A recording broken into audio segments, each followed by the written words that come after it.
من كام سنه وخلال البحث في المحيطات عن حفريات الحيتان واللي كانت منتشره جدا في الوقت ده، اكتشف العلماء بالصدفه وجود اثار لاسنان غريبه الشكل مدببه وفي مناطق معينه في هياكل الحيتان بعمق مذهل ومرعب في نفس الوقت. عشان وبعد شهور بس بيتم اكتشاف السن الاضخم لكائن بحري عملاق. تم التاكيد على انه قرش، بس مش زي اي قرش. السن تم اكتشافه في احد مناطق امريكا، كان شكله مميز جدا، مثلث ومسنن من الاطراف. وبعد كده بيتكرر الاكتشاف مره ثانيه في افريقيا واليابان واستراليا، وهنا بتظهر الحقيقه الكامله والمرعبه، ونتعرف على الوحش البحري الاكثر رعبا في التاريخ. بس قبل ما نبدا نصلي على النبي وندعي لاهالينا في غزه، وتشتركوا في القناه، ولو انت على الانستجرام او التيك توك بالفولو. اعمل لكم شويه فيديوهات خطيره.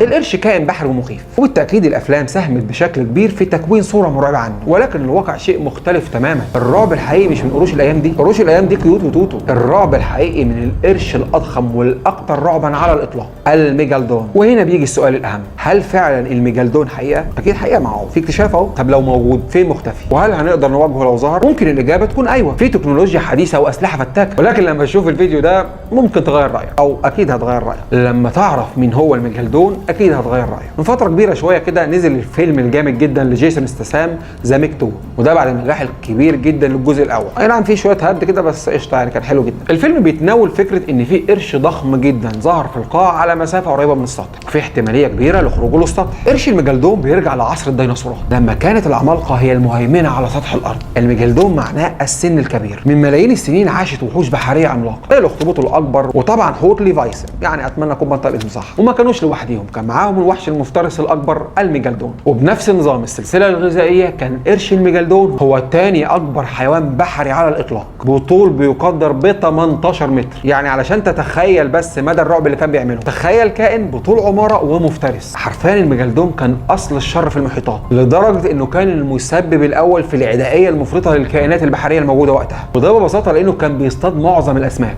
ما كانش بيعتى اي نوع. مش هبالغ لو قلت لك حتى اسماك القرش الثانيه الضخمه بس اللي اصغر منه، والحيتان وغيرها. ولان الحيتان والكائنات الحيه على الارض عموما يعني ربنا اداها قدره على التكيف مع الوسط المحيط بيها، ابتكرت طرق للتصدي ليه او حتى للهجوم. وطبعا اللي كان بعضها شرس جدا. الميجالدون صاحب الوزن الاكثر من 40 طن، امتلك ما يقارب ال 275 سن، متوزعين في 5 صفوف زي القفل. ده طبعا اللي ساعده في افتراس كتير من الكائنات. الرعب الخاص بيه مش بس في عدد اسنانه وحجمه، لا ده كمان في مدى قوه العضه بتاعته. عضه الميجالدون يا مؤمن تعدت ال 15000 كيلو جرام. وعشان تتخيل مدى قوه عضلات الفك المرعب ده وعضتها، تخيل ان عضه الميجالدون للحوت بتعادل سهوله عضتك انت كانسان لحبه عنب. انتوا متخيلين الجبروت اللي كان فيه؟ والكلام ده مش كلامه خلاص، ده جاي بعد فحص عظام الحيتان اللي اصابتها اسنان المتوحش ده. مش بس كده، ده كمان امتاز بخاصيه فريده جدا، وهي انه لو فقد احد اسنانه العملاقه بتتجدد بعد ايام قليله. زي ما قلت في الاول، اكتشاف اسنان الميجالدون تم في العديد من المناطق، وده يعني كونه كان منتشر في جميع بقاع الارض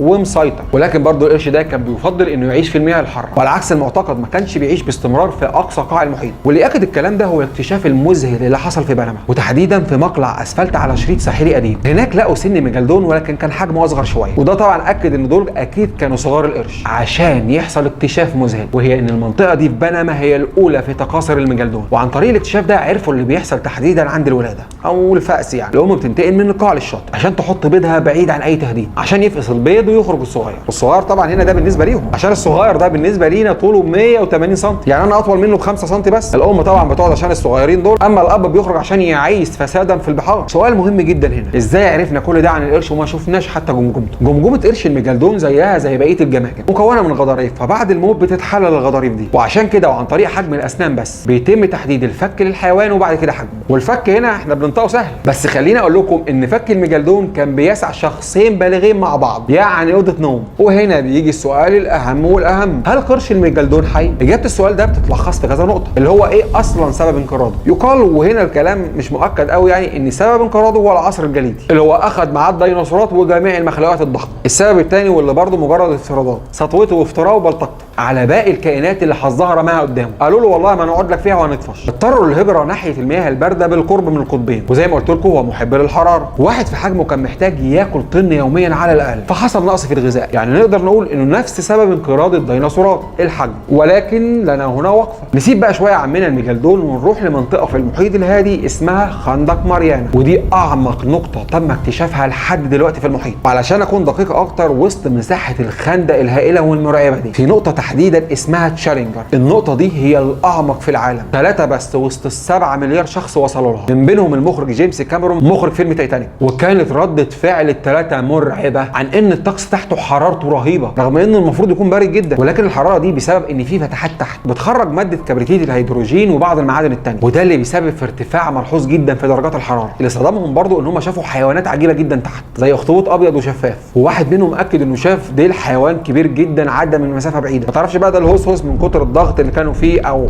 العمق اللي كانوا فيه ولا كان حقيقه. ولكن العلماء بيقدروا يحطوا ادوات تصنت على الخندق عشان يسمعوا اللي بيحصل جواه، وهنا كانت الصدمه. اكتشفوا تسجيلات بذبذبات قويه جدا بترجع لكائن بحري وضخم جدا في وضع السكون، فبدا بعضهم يشك ان هو الميجالدون وهو مستني يخرج. المشكله هنا فعلا ان الميجالدون لو بيقدر يتكيف مع البيئه المحيطه بيه، او حتى يعني لو كان عايش فعلا دلوقتي، فهو يقدر يكيف نفسه على سلسله غذائيه مختلفه تماما وفي اماكن مختلفه. وطبعا دي مصيبه. ليه بقى؟ عشان لو فعلا عايش لدلوقتي فاكيد اتكسر، وكده تبقى مساله خروجه وقت بس. اللي يزود الخوف هنا ان مجموعه من العلماء اليابانيين اكتشفوا سنه 2006 مخلوق حبار عملاق بوزن طن، رصدوا بالكاميرات في مشهد مذهل رعب العالم. انتوا متخيلين كان في حبار بالوزن ده وبالحجم ده عايش معانا واحنا ما نعرفش عنه حاجه، وقدر يخفي نفسه عننا طول الوقت ده؟ فليه ما يكونش نفس الموضوع مع الاخ الميجالدون ولابد لنا في الذره ومستني يطلع وبس؟ عايز اقول لكم ان انا استمتعت جدا يعني، وانا بصور الفيديو كنت مستمتع بجد بكل المعلومات دي،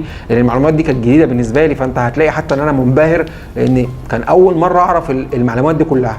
انا يعني بقولها من احساس عميق مع عميقي. فاتمنى يعني الفيديو كان ممتع وخطير ومثير وكل حاجه حلوه. فزي ما قلت ان شاء الله في فيديوهات محترمه جدا جدا فيها معلومات حلوه قوي قوي يعني ان شاء الله. اتمنى تعجبكم واتمنى يكون اسلوبي عجبكم. ولو عجبكم بقى يعني الاشتراك والفولو لو انت على الانستجرام او على تيك توك ان شاء الله، والكومنت لو عايز موضوع معين اتكلم فيه، او لو عجبك يعني الدعم هيبقى حلو قوي بالنسبه لي. والسلام عليكم.